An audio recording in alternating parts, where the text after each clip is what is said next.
Tout ce petit mélange-là, on va vraiment constater au fur et à mesure des années comment il s'installe sur des sols meusiens, avec une météo meusienne comme je vous l'ai dit tout à l'heure.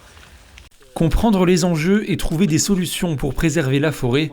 Pour atteindre ces objectifs, ce conseiller forestier montre la façon de gérer la forêt pour permettre sa régénération aux élèves de première en sciences et technologies de l'agronomie et du vivant de l'EPL Agro de Bar-le-Duc.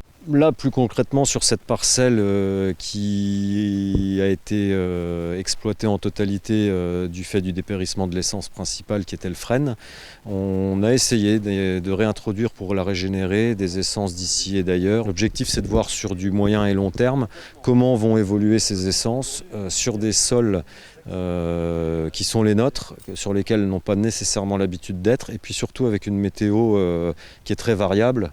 En plein cœur de cette forêt de Monniéville, la place est faite au concret.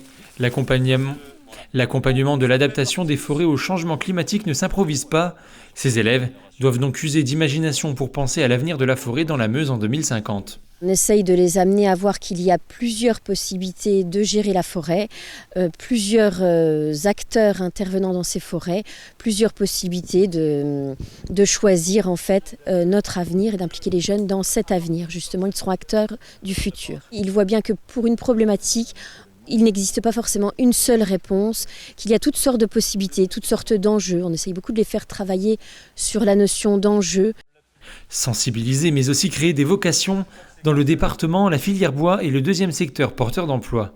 Alors Enzo, un jeune diplômé de leur lycée devenu bûcheron, est là pour parler de son métier et transmettre sa jeune expérience. C'est pas le tout d'aimer la nature, c'est vraiment respecter la forêt, aimer ce qu'on fait, quoi. Je trouve ça bien parce que ça fait plusieurs années qu'on était vraiment pas beaucoup dans les classes. On était de moins en moins même. Et ça plaît pas à tout le monde malheureusement.